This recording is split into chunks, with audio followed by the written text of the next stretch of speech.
Okay, Aksamea again. Wonderful time out in the wilderness, right? So today our message is actually corresponding with the conversation we were having yesterday, and it's called "Do You Have a Wilderness Mentality?" So Yahweh has all things in its timing. And from Adam's rebellion in the Garden of Eden, Yahweh allowed Satan to create a society of trading that would always be oppressive to the average everyday person, but would exalt the people who were willing to follow Satan's way, to lie, cheat, compromise, and step on others to excel in Satan's society. And we know even in Ecclesiastes, in other books, I think in Habakkuk also, it talks about even making money, and putting it in a pocket that seems to have holes. The money goes in one pocket and out the other pocket.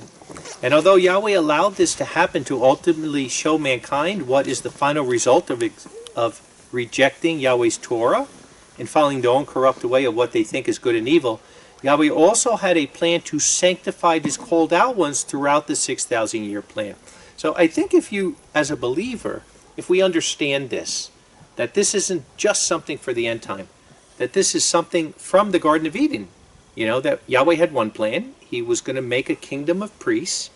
He had Adam that he called out of the world. He brought in. He was going to train him. And then Adam failed at his job, and what happened? The world went downhill from there very, very quickly. And Adam gave his authority over to Satan. And since that time, this is Yahweh's plan.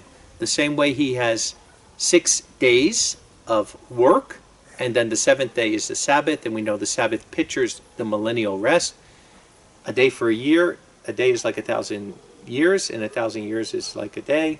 So in Yahweh's timing, he has a 6,000-year plan, 6 millennials, and then comes his millennial, where he will restore everything back to the kingdom.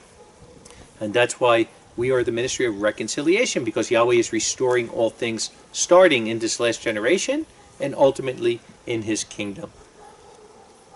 So this is basically what Yahweh is doing, but he also had a plan that the people that he's calling, that he would call out and sanctify them away from that system. And we see it all throughout the Bible.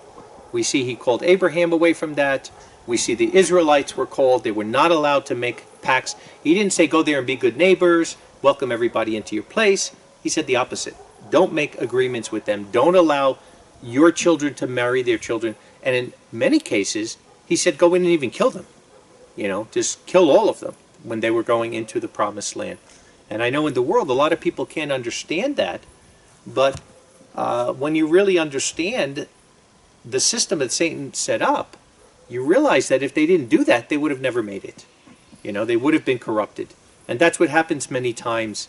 Even, unfortunately, I've had different youth over the years in America, and I remember one youth particularly that their family came to the Bible school, and it was a long-term Bible school, and when it was over, everybody was zealous and on fire, and this young man, I think he might have been in his early 20s, he said, "Oh, I'm just going back to witness to my friends." Went back and never came back again, and really went in a wrong direction.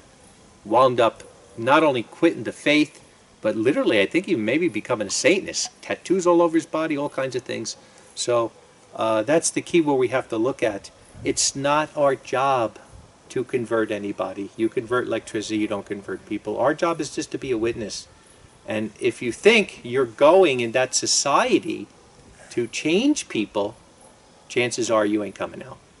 There was another guy we met one time. He wasn't part of our congregation, but he came to the feast. And this guy used to go, he lived in like a big city, in the worst area of the city. He lived in a place where there was prostitutes and bars, and he'd go into the bars and he said, "No, because Yahweh called me to witness there." And I'm like, come on, give me a break. Yahweh doesn't call anybody to be in that environment. And then he's arguing, no, I know it. I know he called me this. I said, okay, well, let's, see the proof of it. How long are you doing this? Oh, about 5 years. How many people came to faith? None. So we know what's going on, Yahweh didn't call you to be in the end of a bar. Yahweh didn't call you to be in the worst part of town. Yahweh called you to come out of that. And that's where, again, it comes to the mentality. Your mentality means everything. Deuteronomy 28 I'm going to read 1 through 10. It says, And it shall be carefully, if you will listen to the voice of Yahweh your Elohim, taking heed to do all his commandments which I command you this day, Yahweh your Elohim will give you to be on high above all the nations of the earth. And all these blessings will come on you and overtake you if you will listen to the voice of Yahweh your Elohim. You'll be blessed in the city, and you'll be blessed in the field. The fruit of your body will be blessed, and the fruit of your ground, the fruit of your livestock, the offspring of your oxen, and the young ones of your flock. Your basket and your kneading troughs will be blessed. And you shall be blessed when you come in, and you will be blessed when you go out. Yahweh shall cause your enemies that rise up against you to be stricken before your face. They will come out against you one way and flee before you 7 ways. Yahweh will command the blessings on you in your storehouses and all that you set your hand to do. And he will bless you in the land which Yahweh your Elohim is giving you to go. Yahweh will establish you a holy people to himself, as he has sworn to you. And again, that's kadosh, a set-apart people, apart from the world. If you shall keep the commandments of Yahweh your Elohim and walk in his ways. And all the people of the earth shall see that you are called by the name of Yahweh, and they will be afraid of you. And we know this many years in Israel, when we've had the feast there and we're walking with the group, all the time people coming up, who are you? Why are you women dressed so modest? Why are you men wearing tassels? So many times when we stayed on pilgrimages in hotels and different things, people would come out, wow, we never had a group like this before. They're so kind, they're so helpful. So people see the difference. Yahweh's plan was to separate his chosen remnant from Satan's society and train them in his Torah and word, and to show the unconverted society around them that by obeying Yahweh and staying separate from Satan's society, they'd be blessed. That was the whole point of Israel, right? It was that the world would see the blessings Israel's getting, and then they would say, hey, we want in. We also want to obey Yahweh. We also want to be part of this covenant. From the Garden of Eden, Yahweh's way with humanity was to separate those whom he was personally working with away from the rest of the society that was swayed by Satan. And many times, the way he did this was by taking his people through a wilderness journey, as we know, mentally, spiritually, and many times even physically. So we see this example from Scripture. I always say, environment is 90% of your spiritual battle. So you have to make sure you have a conducive environment that you could serve Yahweh. But within that environment, 90% of that, if you will make it, is your mental outlook. So you could be in the greatest environment in the world, but if your mental outlook isn't right, it won't mean anything. So that's what's important. Exodus 16, 2 and 3. Exodus chapter 16, 2 and 3. It says, And the congregation of the sons of Israel murmured against Moses and against Aaron in the wilderness. And the sons of Israel said to them, Would that we had died by the hand of Yahweh in the land of Egypt, and are sitting by the flesh pots, and are eating bread to satisfaction. For you have brought us out in this wilderness to kill all the assembly with hunger. Wow. Can you imagine? After everything Yahweh did, after all the miracles they did, that they're actually accusing him that he brought them out there to kill them. Israel was separated from the world for 40 years in the wilderness, but never made it to the promised land because their mental outlook was wanting to be like the world around them. Numbers 14. And what amazes me about it, I understand in the world today, we live in a very commercialized world. If you're used to living in a first world country, like Europe or Australia or Babylon, I could understand why people wouldn't want to give up all these good pleasures and pleasure-seeking things in life. But when I look at Israel, they were slaves. They were browbeaten. How on earth did they have such an obstinate mindset, when they were literally slaves for all those years? And it's scary to think about. But they never embraced it. They never embraced the wilderness mindset. Their mindset was always wanting to go back, always wanting to be back, to be like the world around them, even though what they were coming out of was the worst situation you could imagine. Numbers 14, verse 1 through 4. And all the congregation lifted up their voice and cried, and the people wept during that night. And the sons of Israel murmured against Moses, against Aaron. And all the congregation said to them, Oh, that we had died in the land of Egypt, or in this wilderness. Oh, that we had died. And why is Yahweh bringing us into this land to fall by the sword? Our wives and our infants have become a prey. Is it not good for us to return to Egypt, right? They wanted to go back. They didn't want to be in the wilderness.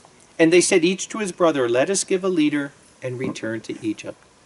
So, they weren't in slavery for a short time. It was over 200 years. You're talking about generation after generation that they were slaves there. And pleading to Yahweh because they have hard taskmasters and they're being whipped.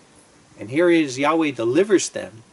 And he brings them out to a beautiful wilderness like this. He's feeding them every day. He's giving them water. He's caring for every need they have. And he's literally before them, in a pillar of cloud and a fire of smoke. And what happens? All they want is to go back. And that's why I say everything is a mental attitude. You could have a feast like this and, go back. And one person could say, "Oh, how was it? Oh, it was wonderful. It was so beautiful, and and we're out there in the wilderness." And somebody else could be like, "Oh, it was horrible. Oh, the mosquitoes were terrible, and it was so cold, and it was this, and it was that." Everything is your mental outlook, how you look at something. So we need to be looking at it from the eyes of Yahweh, and that's why I say the Torah is Yahweh's character. It's part of Him, and that's why we have to instill it in us so that it becomes part of us. Yahweh knew that. Well, number one, they never embraced the wilderness experience Yahweh brought them to. They wanted to return to be part of Satan's world. Yahweh knew that all these people around them were part of Satan's society and were filled with paganism and wickedness that would only defile Israel. And he led them to integrate with Satan's society and to compromise. And if they went with these people, it would only lead them to integrate with Satan's society and compromise with Yahweh's Torah. So there's two main reasons why Yahweh sends his people to the wilderness. The first is to sanctify them, set them apart from Satan's society, to be able to allow the Ruach of Yahweh to fully work in their life. Yahweh created humans as creatures of habit. We know that, right? It's supposed to be a good thing so that when we learn his way, we'll never go back from it. And a person's environment is the main source that molds them who they will become. And Yahweh created, right, the different people all over the world, and we see it today. We have brethren in Central and South America that are very different than the brethren, say, in Europe, who are very different than the brethren in Africa, who are very different than the brethren in Asia. And I'm talking about just culture-wise. And that's one of the things we always do at the Bible school, just little things like, in your culture, how do you greet somebody? And it's everything from bowing to shaking a hand to, and all the different rules. Well, it depends if the person is older, if they're younger. We all have customs. There's all different foods. That's a good thing. That's the way Yahweh created it. That, we have different types of environments, but according to your environment, not necessarily your culture, but your environment, it's the main source that's going to mold you who you become. Like I said, if I'm teaching about love to somebody who grew up in a family with 10 kids and stable parents and were loved, it's going to mean totally different to them than somebody who grew up on the streets. Or like in Liberia, at 10 and 11 years old, they were children soldiers fighting in a war with guns. So what is love going to mean to those people? It's totally different depending on your environment. By being fully immersed in Satan's society of commercialism, greed, covetousness, pride, and vanity, it will definitely affect the believer's mind and even their conscience to how much fruit they'll be able to bear for Yahweh's kingdom. So again, how much of sin, I say this, how much do people do daily in life that is abomination to Yahweh? And we don't even think, and I'm not talking about just sins that are lying, stealing. I'm talking about things like social media. Social media is one of the worst abominations of today. And not only is it bad because of gossip and maligning and false accusing to people, what it does is this becomes a normal way of life, it becomes worse. So you could see today, all of it is 100 times worse than what it was 20 years ago when they started it. And it will only get worse because people get used to it. And it's easier when they're in front of somebody, they might not say something, but on social media, they'll say anything. Mock, criticize, make crude remarks, whatever it might be. So we have to make sure, because your environment is going to make the person you are. Everything starts in your mind, how you think. And your environment is everything to that. And like I said, when you're looking at the environment in commercial Babylon, compared to, say, like a place in Africa, where we've been in places where people were looking at us like we were an alien. And we'd say, what's going on? And they say, they've never seen a white person before. They think you're sick because they've only seen black people. So they see a white person, they think your skin, there's something wrong with you. You know, something happened. They've never seen it before. There's people that come up and they touch you. They want to touch you. You know, that's how sheltered some people have been in their life, you know, compared to not. So our environment means everything. It will definitely affect the believer's mind and even their conscience to how much fruit they'll be able to bear for Yahweh's kingdom. 1 John 2, verse 15 through 17, a scripture we read many times, but very apropos for this. Do not love the world or the things of the world. If anyone loves the world, the love of the Father is not in him. Because all that is in the world, not some, but all that is in the world, in Satan's world, the lust of the flesh, the lust of the eyes, and the pride of life, is not of the Father, but it's of the world. And we can't get that. You know, that's why all these little devices, people don't want to give up, you know. And in the end time, when we're looking, you know, at the mark of the beast, it's real simple. The system is already there. That's why I say, they're saying it. Elon Musk said it, that iPhone is an extension of your hand. You don't need a chip. They might give a chip, but you don't need it. That is the mark of the beast. They have the QR code. We already went through it. We just lived it through COVID.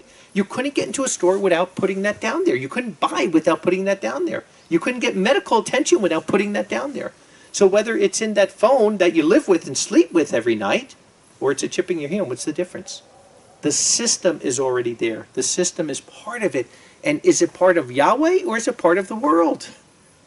Be honest with yourself. You know? Who's creating the mark of the beast? Yahweh or Satan?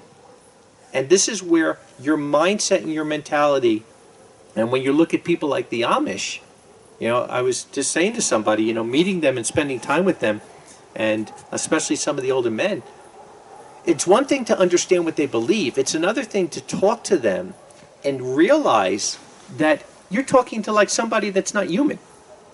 You know, like the guy said to me with a car, I wouldn't know what to do with a car. I would talk to it because that's what he does. He talks with his horse. So they've never seen a movie. They've never seen TV. They've never seen any of this kind of stuff, you know, the way they live. They've never owned a car. They still ride a horse and buggy. So what does that mean about their mind? Not to say they're perfect, and not to say there's not, you know, ones that go the wrong way and do bad things because they're human. But their mind, what I saw was, wow, this person's mind is totally different than me. If I have a half an hour conversation with him, he probably won't understand 70% of what I'm going to say. Because my mind is filled with all these things that I've went through, that a lot of them are from the world. You know, you give examples and whatnot. And I've noticed even when I went to Africa at times, you know, and you don't plan on it, but you say something that might be like a pun or something, and all of a sudden the room gets quiet. Because they have no idea what I'm talking about. You know, because they've never heard that kind of stuff. They've never heard it before. But it shows you the difference of the mindset. So that is why Yahweh brings his servants to a more natural environment in the wilderness, where there's less clutter from Satan, who in Scripture is called the prince of the power of the airwaves, right? He's the prince of the power of the airwaves. And, you know, when I look at the fact that Amish don't use electricity, and I say, well, electricity of itself isn't bad, right? Just to have electricity to put a light on or to have a washing machine. But yeah, those things aren't bad, but where's the next thing? The next thing then is, well, radio isn't bad, and then the next thing, well, TV isn't really bad. The next thing, well, if I only use internet for this, and then the next thing is like everybody else. You have all the evils that everybody else has. So the best thing is just don't have it, and then you never have to worry about that, right? Don't even get on that road. Because it didn't start with that iPhone. You know, when it started out, right, there was a time 25, 30 years ago, none of us had cell phones. There was no such thing as a cell phone. But then you got that first cell phone that went to the next one, and went to the next one, and went to the next one. Or, you know, that I remember the first computer I had, this gigantic box, you know, and you're trying to work with it, and it's like just little dots on there. But then when the next one comes out, you want the newer one. You want it's human nature. And here we are today. So unless you make that choice in your life to say, enough, enough, he's the prince of the power of the airwaves. Satan is only bringing these things to deceive people to that mark of the beast, where you're giving full allegiance of your mind over to Him. And again, whatever you focus on becomes most real to you. So the things that are on your mind. And I was telling you recently, I met a man that has followed our ministry since about 2014. He has a family and they left Babylon. And he was telling me, you know, he has 6 kids. He said, not only haven't my children ever seen a Disney movie, he said, my children have never seen a movie. Any movie. And I was like, wow. You know, because they're trying to keep them away from the world. They're trying to keep them away from all these things, from the prince of the power of the airwaves, radio, TV, internet, social media, iPhones, to constantly condition people 24/7 to his way of commercialism, greed, and perversion. The wilderness is a solitary place where a believer can meditate and focus on the true calling and relationship with Yahweh in a natural setting away from the commercialism of Satan's society. And you know the way Satan does. He sugarcoats everything at first. When TV first came out in the 1950s, right? He didn't bring all the things you see today. What does he start out with? Father Knows Best and these things that seem like family type shows to hook people into it. But as every generation goes, every decade, the 60s became worse, the 70s, the 80s, to TV that you can't even look at now. I mean, it's absolutely boring. But that's the way he is. First he gets you addicted to it, and then he brings you more evil from it. And then at that point, because we are creatures of habit, you're addicted. You know, through my life, I met many, many people addicted to cigarettes, addicted to alcohol, addicted to things. And they see, once they're addicted, they see how bad it is in their life, and they just can't stop it. You know, I've seen people even when they had cancer and they couldn't stop smoking. And they knew they were going to die, but they were addicted to it. And that's a idol.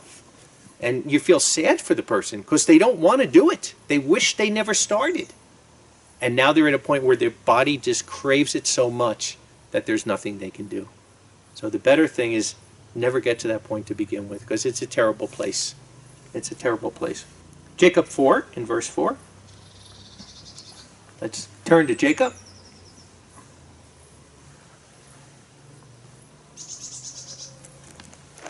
Chapter 4 and verse 4.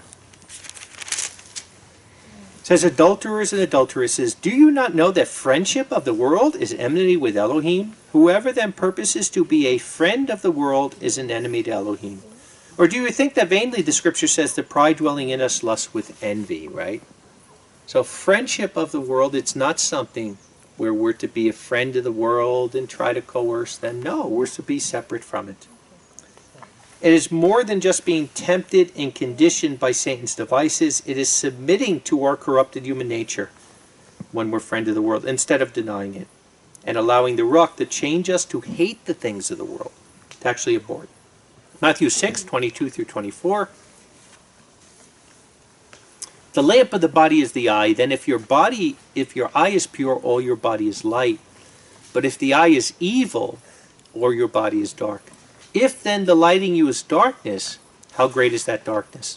No one is able to serve 2 masters. He will either hate the one and love the other, or he will cleave to the one and he will despise the other. You're not able to serve Yahweh in wealth. And I think about it, you know, just the way human nature, the corruption, like sometimes you see it on a highway, right? There could be someone broken down on the highway and 100 cars can go by, not one person stops to help. Yet, when there's an accident and there's blood and death, how many people want to, you know, come in there and they want to see it?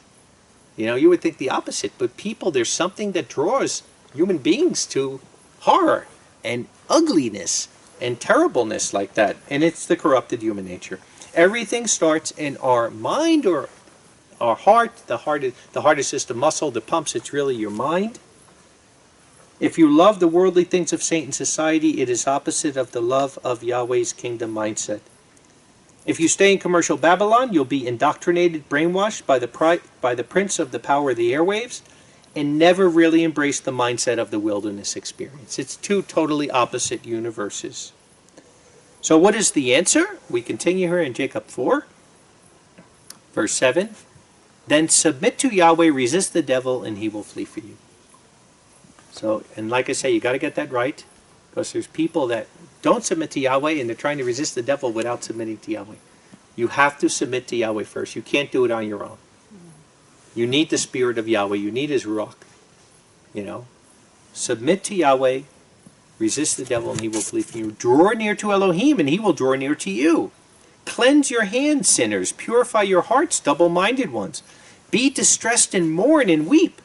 Let your laughter be turned to mourning and your joy to shame. Be humbled before Yahweh, and he will exalt you. So we're going to have 1,000 years to have a lot of fun and rejoice and laugh. This is not that time. We're going into the worst time the world has ever known and ever will know. And again, we didn't choose this. You could have been born in 1860 in a little house on the prairie, or you could have been born in 1492, you know, when Columbus is discovering America. You could have been born in the time of the Israelites. But we don't choose that. But we were born now, and there's a lot of blessings to it. We will be the first ones to go into the kingdom, you know, and there's a lot of believers before our time that wish they could see the things we're seeing now. We're seeing it from the end of the book. So many things that they wondered before, we know, because we're at the end of the book. But at the same rate now, we have to get serious about it. We have to mature. We have to live up to our human potential, and we have to get ready to be kings and priests in the kingdom of Yahweh, because that's going to be for eternity. Once these next few years are over, that will be our existence for the rest of eternity. We have to resist Satan's society, his ways of commercial Babylon, have a heart to hate the world and submit to Yah. Which brings us to the second most important point of the wilderness of Yahweh is, first, like I said, sanctifying his people and bringing them into a wilderness environment. The wilderness cleanses your mind, humbles you to have a better faith relationship with Yahweh and trust in him for all. So the second thing is our relationship. That's the second point why Yahweh brings people to the wilderness. Cleanses your mind, humbles you to have better faith relationship with Yahweh for all. Deuteronomy 8.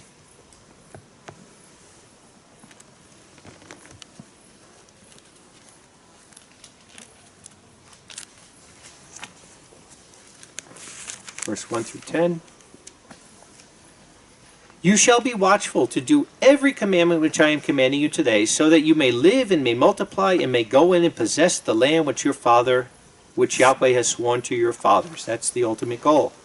And you will remember all the ways which Yahweh your Elohim caused you to go these 40 years in the wilderness, in order to humble you, to try you, to know that which is in your heart, whether you will keep his commandments or not. Like I say, life is a test, and the wilderness now is the biggest test. And he has humbled you and caused you to hunger, and caused you to eat the manna which you had not known, and your fathers had not known, in order to cause you to know that man will not live by bread alone, but man will live by every word that proceeds out of the mouth of Yahweh. Your clothing did not wear out on you, and your foot did not swell these 40 years. I say I'm not up to 40 yet, but I have one shirt that is 32 years old now. So we'll see. Maybe I'll wear it into the millennium. You know, I have a pair of shoes that's more than 25 years old. Bottoms were falling out, but I got to glue them. But wow, 40 years is a long time. And you have known with your heart, as a man disciplines his son, Yahweh your Elohim disciplines you. And you will keep the commandments of Yahweh your Elohim, to walk in his ways and to fear him. For Yahweh your Elohim brings you into a good land, a land of streams of waters and fountains and depths that spring out of valleys and hills. A land of wheat and barley and vines and fig trees and pomegranates. A land of olive oil and honey, right? All the things of the harvest now, the Sukkot harvest. A land in which you shall eat bread without want, you shall not lack anything in it. A land whose stones are iron, and you will dig copper out of its mountains. And you will eat and be satisfied, and you will bless Yahweh your Elohim in the good land which he has given to you. So that's what the wilderness, like I say, although it's the only road to the promised land, it's not the promised land. You don't want to wind up being left in the wilderness. You want to make it to the promised land. Yahweh separated his chosen people from Satan's society. He also allowed them to be able to live and produce without having all the worldly influence that Satan's society brings. The people only needed faith in Yahweh for everything.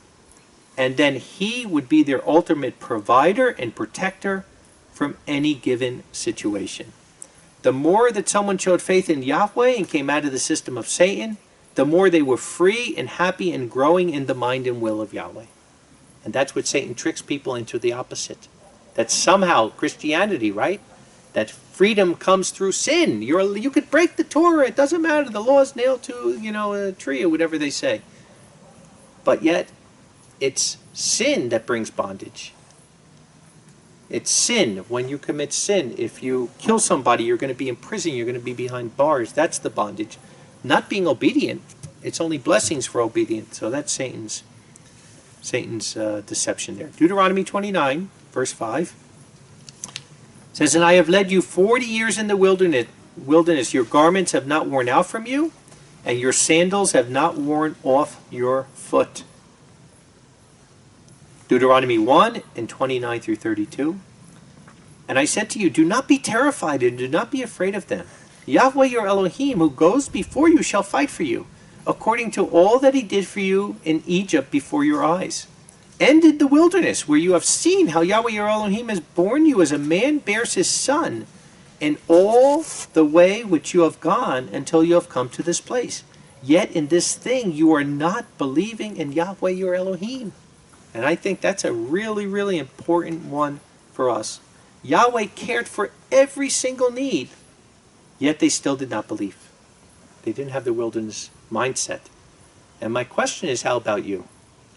Because what you have to realize is, as we go to the wilderness, right, Yahweh is there with us.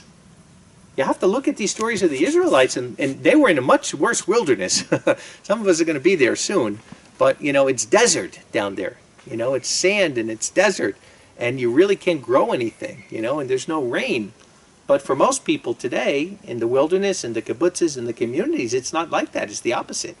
You have food and you have growth and you have... We saw that through Shemitah. I can't believe, not only the fruit, but I can't believe how many brethren and elders sent me photos and reports of all the fruit, all the vegetables that was growing on their own. Cucumbers and tomatoes and, you name it, zucchini and all kinds of stuff that was just growing up. So that's the key to it.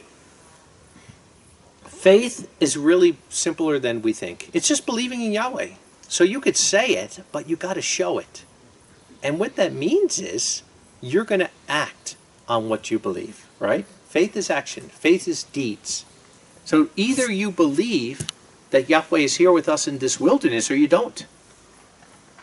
And if he's here, then he's going to provide for our needs because he tells us he will.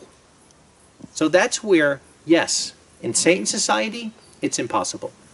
Even what they said to Yeshua, when he was saying, with man it's impossible, but with Yahweh all things are possible. And that's the key. It's just like I said with Shemitah, it's not about just storing up food for the future. It's about allowing Yahweh to bless you where he wants to bless you. And that's where Yahweh is in the end time. He's in the wilderness. He tells the people, flee Jerusalem. Go to the wilderness. That's the thing he's telling his people in the last days. And he's there in that wilderness. Yahweh realized that if he kept Israel in Satan's society with disbelieving pagans, that instead of the Israelites affecting the pagans around them, the Israelites would actually turn away and follow the pagan false customs of the people that they lived with. Numbers 25, we see this. Remember when Balak came to Balaam and he said, curse Israel for me? And Yahweh wouldn't allow it. And every time he tried to curse Israel, he wound up blessing Israel. And then Balaam, though, who was a bad person, he realized, you know what? I can't curse Israel. Yahweh wouldn't allow it. I'll trick them into allowing them to curse themselves. Because you can do that. You do reap what you sow. Numbers 25, look what it says. This is after that now with Balaam. It says, Israel lived in Shittim, and the people began to fornicate with the daughters of Moab. And they called the people to the sacrifices of their Elohim. And the people ate and bowed themselves to their Elohims. And Israel was joined to Baal Peor, and the anger of Yahweh burned against Israel. And like I said, Satan has the same playbook, and that's the same thing he's trying to do today. He knows that he can't curse you. I showed you, if you're obedient, Yahweh's blessing is upon you. There's nothing he could do against you. So what does he try to do? He tries to get you to curse yourself. He tries to get you to be all consumed with the things that he's giving you in the world, right, of commercial Babylon. He tries to get you to be so busy that you have no time for Yahweh, for prayer, for Bible study, for meditation, for fasting. And that's what he's trying to do. Numbers 14 and verse 21. Numbers 14 and verse 21.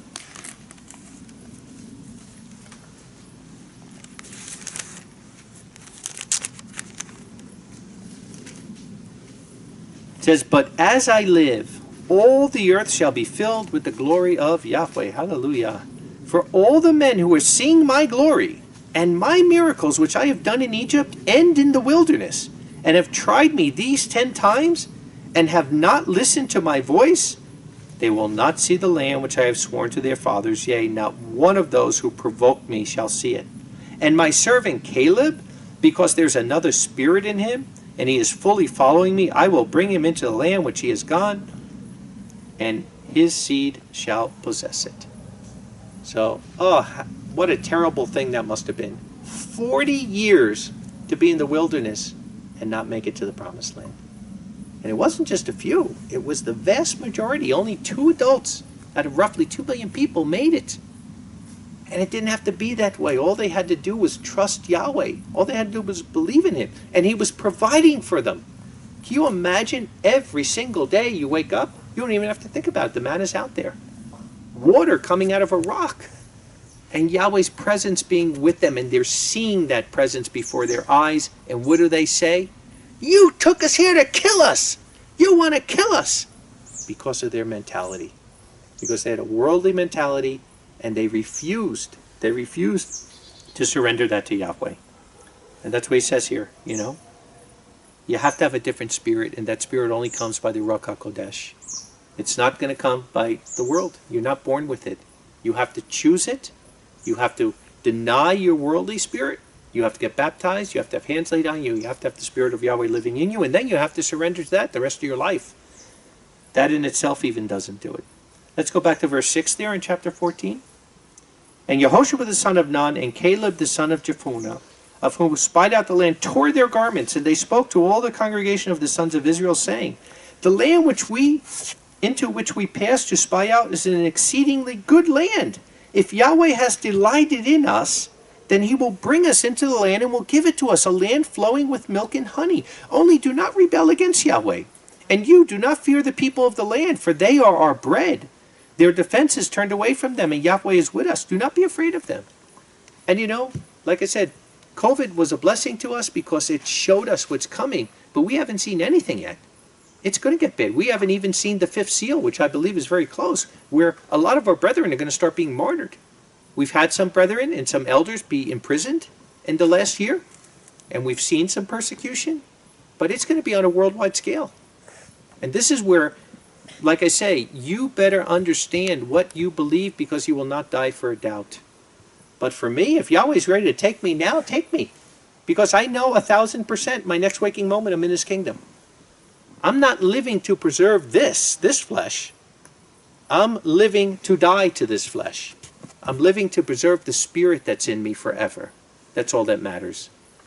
So, he who tries to save his life will lose it, but he who loses his life for Yahweh's sake will have it for eternity. And you either believe it or you don't. And if you believe it, then you become a powerful worker for Yahweh, because there's nothing on this green earth that you are going to put before him. There's nothing that will be a priority more than his kingdom, because you know his kingdom is forever. It's world without end. It's not the end of the world. It's world without end. It's the end of Satan's world, the end of Satan's society. But Yahweh is world without end. Joshua and Caleb truly embraced the mindset of the wilderness, and not only physically but also mentally, having a different spirit and stayed separate from the world around them. They entered the promised land because they trusted and believed in Yahweh's promises. And the same Elohim that was there 3,500 years ago with them is the same one that's sitting with us today and having his spirit upon us. And like I said, we either believe it or we don't. Revelation 12 in verse 14. Revelation 12 and verse 14. And 2 wings of a great eagle were given to the woman, the congregation, that she might fly into the wilderness to her place, where she is nourished there for a time, times, and half a time away from the serpent's face. Right? So we read this many times. This is the congregation going to the wilderness, right? But Yahweh, like I said, sometimes that Uman and the Thuman, he really will highlight something. And he highlighted something to me when I was putting this together that was very encouraging. So I want to read it again to you. The wings of the great eagle were given to the woman, 2 wings of a great eagle, that she might fly into the wilderness to her place. It's a specific place. We talked about that. where she is nourished. Why are we worrying? Like Yeshua says, why do you worry about what you eat and what you wear? That's what the pagans do. Yahweh says when he takes the woman to the wilderness, where she is nourished there. She is nourished there. What does that mean? Song of Solomon 8 in verse 5. Song of Solomon 8 in verse 5.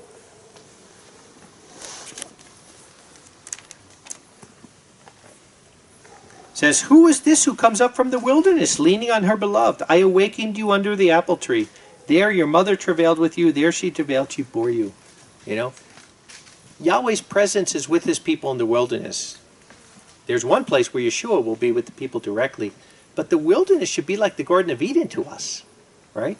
It's all over again. It's the same way that he took Adam out of the world into the Garden of Eden, where everything was provided for him. It's the same thing he's doing for us in the end time. Everything is full circle. So we don't have to fear the wilderness. We have to fear the society out there. You have nothing to fear in the wilderness because Yahweh says you will be nourished there. So that's what the Israelites did. They went out to the wilderness and they're like, nourished? We're out here in sand and desert and no water. You took us here to kill us. Wow. While he's bringing manna from heaven, while he's having water come out of a rock. And Yahweh takes us in stages, right? We might be in that same position. We might be in the wilderness out there in a place like Saudi Arabia where he's going to have to do that. But he's very patient with his people. And up to now, to prove his point, we have more than 30 communities. And there's none of them that are in Saudi Arabia. Our communities right now are in the most, places where everyone, and most of them, if not all, or just about all, are in third world places. And they're prospering like crazy. Elder Vincent was telling us, right, that when they went there, they told him, you can't grow here. Nothing grows in this place. You're wasting your time. Okay, thank you. Thank you very much, And what happens? Everything starts growing like wildfire. Same thing happened in Israel. Before 1945, Israel was a barren wasteland. It was just like Jordan, like a desert. And yet when Yahweh started bringing Israel back to the land in 1945, all of a sudden things changed. Artesian wells started coming up from nowhere, our organic growing like they do, so many things. Because Yahweh is a restorer. And either, like I said, you're not going to get through this in the end on a hope. You have to believe this with all your heart, mind, soul, and strength. And if you want anything to do with Satan's world, it's just proof you don't believe it. Because it's the opposite. It's a facade. It's Disneyland, right? You go to Disneyland, everything looks like candy and cotton candy and popcorn on the outside. But you walk through that door, and what is it? It's a facade. There's nothing there in the door. It's all fake. But Yahweh's kingdom is real. The wilderness is real, and what he will do for his people is real. The woman is nourished in the wilderness, meaning she's given what she needs for growth and maturity. That's what that word means. That in the wilderness, she's nourished. She's given what she needs for growth and maturity. She is supported, sustained, and nurtured. Supported, sustained, and nurtured to become the bride of Messiah. That's what it's about. And it's not 40 years.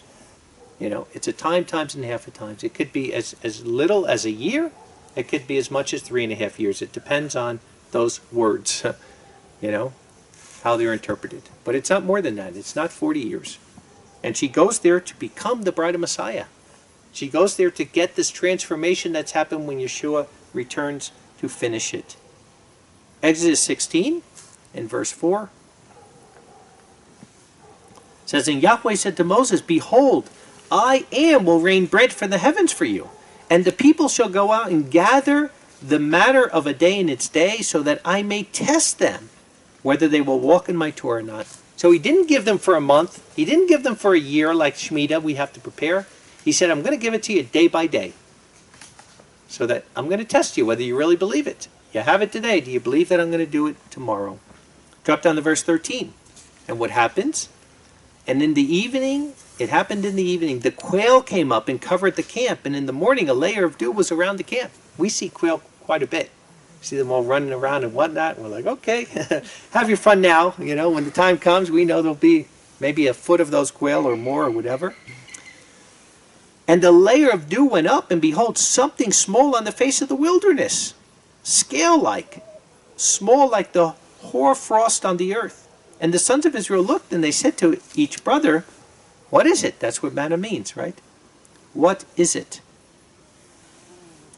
For they did not know what it was. And Moses said to them, this is the bread which Yahweh has given to you for food. This is the thing which Yahweh commanded. Gather it, each one according to the mouth of his eating, an omer for the bread. By the number of your souls you shall take for each man who is in your tent. And so the sons of Israel did, and they gathered, the one gathering much, and the one gathering little. And they measured with an omer. And the one gathering much did not have too much, and the one gathering little did not have any need. Each one gathered according to the mouth of his eating. Wow. So there we are. So that word, nourish, also means to feed with food. Right? So Yahweh is saying, he tells us, number one, he has a specific place for his people. Tells us, number two, he's going to take his people there. And he tells us, number three, don't worry, I'm going to take care of you. Now all we have to do is believe. We don't have to worry. We don't have to, get nervous. All we have to do is believe it. Because that's his promise. And again, he even showed us through Israel how he can do it. There's a story in the Bible, I'm not going to go there, you probably remember it, but it was when there was a great famine in Israel, and he prophesied to the prophet, that by this time tomorrow, that the people are going to be eating all this stuff, and there'll be all this food, and there was the guard there that said, how could that be? If this would happen, if that would happen, there's no way that you could feed these people. And what did the prophet say to him?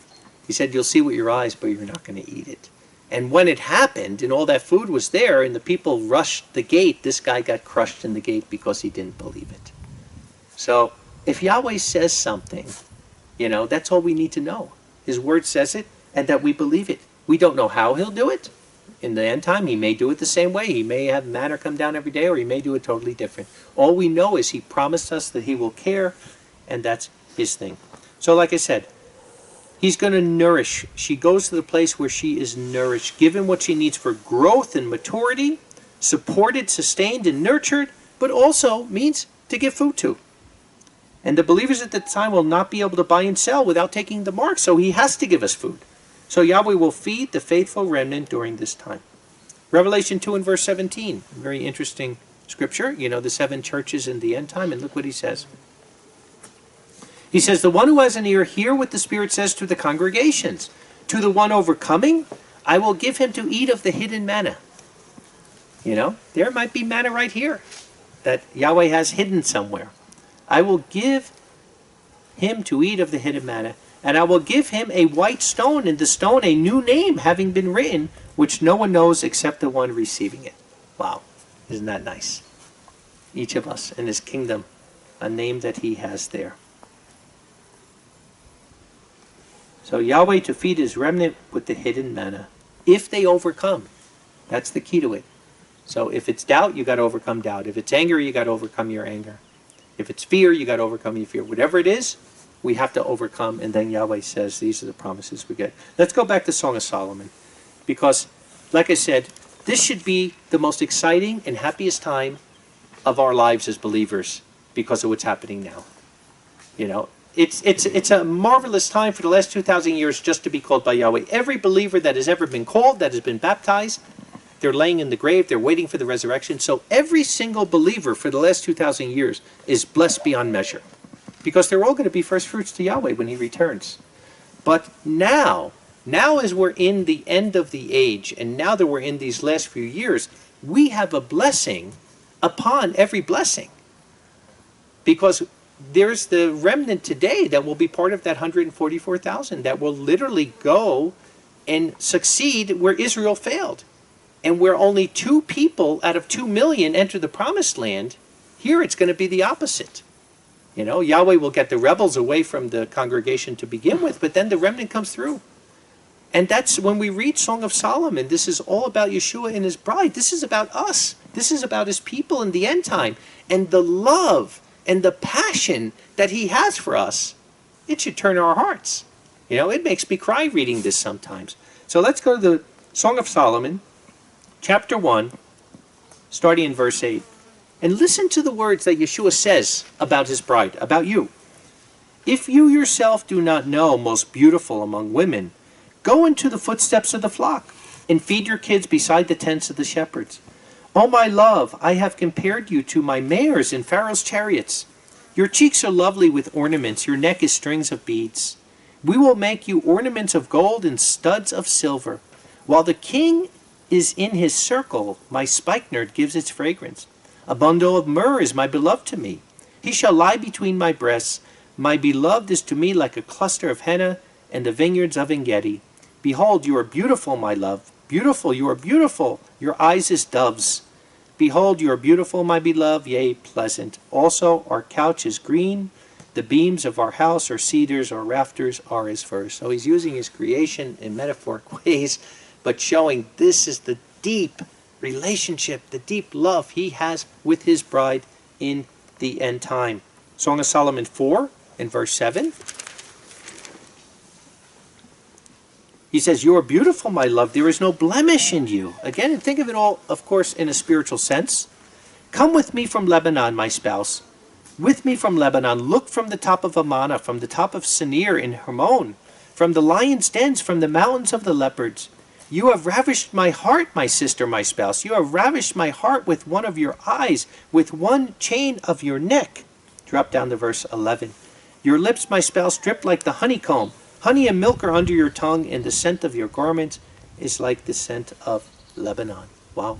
This is Yeshua, his deepest, innermost feelings of his bride in the wilderness. Because that's where the bride is, right? She is in the wilderness. Isaiah 8, 16 and 17. It says, bind up the testimony and seal the Torah among my disciples. I will wait on Yahweh who hides his face from the house of Jacob, and I will look to him. I will wait on Yahweh. And that's what we're doing. That's what the wilderness is about.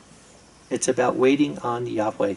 The bride waits on Yeshua in the wilderness. Back to Song of Solomon, chapter 3 and verse 6.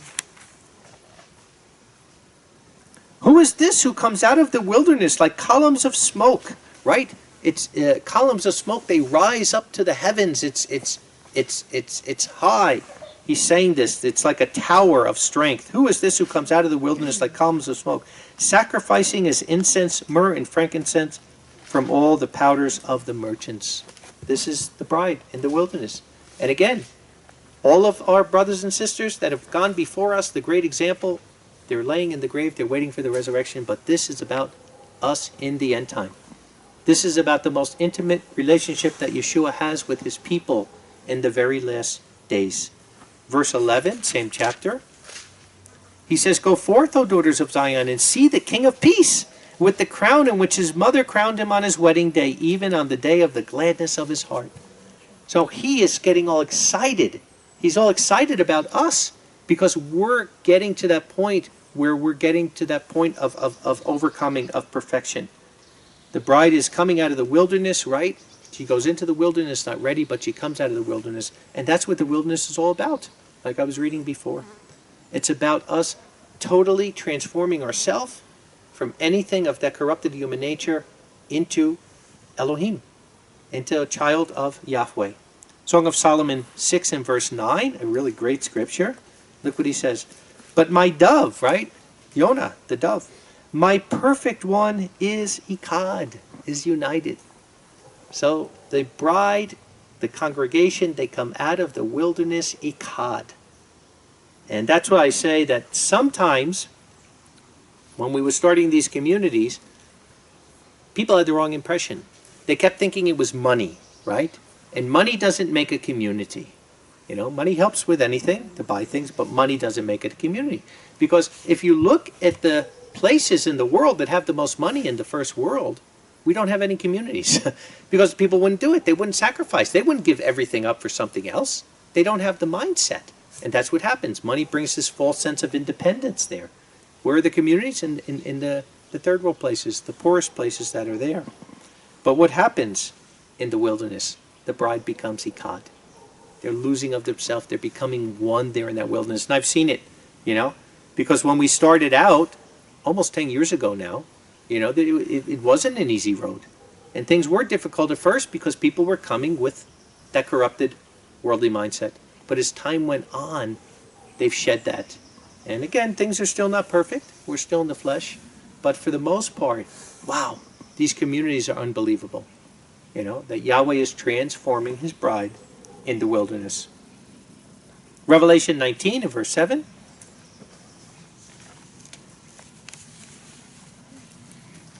Let us rejoice and let us exult and let us give glory to him, because the marriage of the Lamb came and his wife prepared herself. That's what the wilderness is all about. And that's what Yahweh says. You know, when we've done the Bible school now for close to 20 years, and I understand my job is to set the environment. That's what my job is. So that's why it has to be in a particular place. It has to be in a place that's conducive for you to learn. It can't be where there's distractions that are there.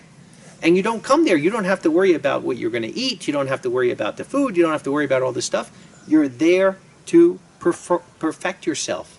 So I have to make that environment. And that's what Yahweh's saying now in the end time. He's saying, don't worry what you're going to eat when you get there. Don't worry how you're going to survive. Don't worry about, where you're going to sleep. I'll take care of all that. You come and get yourself to surrender to me, and I'll take care of the rest of it. Let us rejoice and exult, and let us give glory to him, because the marriage of the Lamb came and his wife prepared herself. That's all we have to do. That's our job, preparation.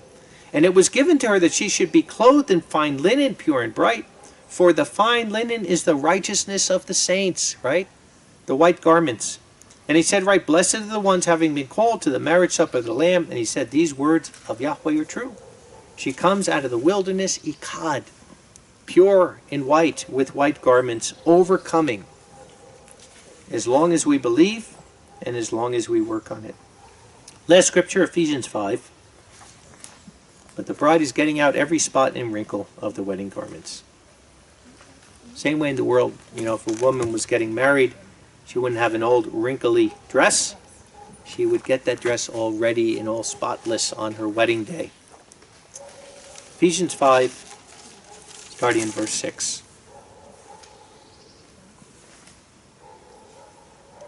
Let no one deceive you with empty words, for through these things the wrath of Yahweh comes on the sons of disobedience. Then do not become partakers with them. For you then were darkness, but now light in the Master. Walk as children of light. For the fruit of the Spirit is in all goodness and righteousness and truth. And you must discern what is acceptable before our Master. And have no fellowship with the unfruitful works of darkness, but rather condemn them. For it is shameful even to speak of the things done by them in secret. But all things being condemned are exposed by the light and are clearly revealed. For everything having been revealed is light. Because of this, he says, arise, sleeping ones, and rise from the dead ones, and Messiah will give you light. Then watch how carefully you walk, not as unwise, but as wise ones, redeeming the time, because the days are evil. And that's where we are. You can't be wasting time anymore. We got to redeem the time. So I'm saying the time every day that goes by, yes, we're one day closer to the kingdom, but we also have one day less to prepare. And that's why if we want to live to this great potential that Yahweh created us for, we have to redeem the time. We got to take that time back. Satan is a time waster, and that's what he wants to try to get you to do, but we have to redeem it. For this reason, do not be foolish, but understanding what the will of Elohim is. That's where we are. Can't be foolish. We have to understand what the will of Elohim is, and I think we do. We have to redeem the time, because the days are evil. If we don't prepare now and get to the wilderness mindset, we won't be there. You got to have that mindset to get there. And like I said, there's going to be a lot of people that get turned away because they never got the mindset. They're only going when the panic comes, right? And we've seen it. We saw it with COVID. I saw this during 911. We were in America right before 9/11 and the towers fell. And I remember we had many meetings around America, and everywhere we went, people told us, don't go back to Israel. Because there was war happening at that time, and they said, oh, somebody had a vision that I was going to get killed. Somebody had this going on. And they were all worried about it. Well, we go back, and then 911 happens, and the same people that were pleading with us not to go to Israel, were trying to contact us. They're contacting my dad, and how can I get in touch with him? How do we get out of here? How do we get out? And like panicking, because they never prepared.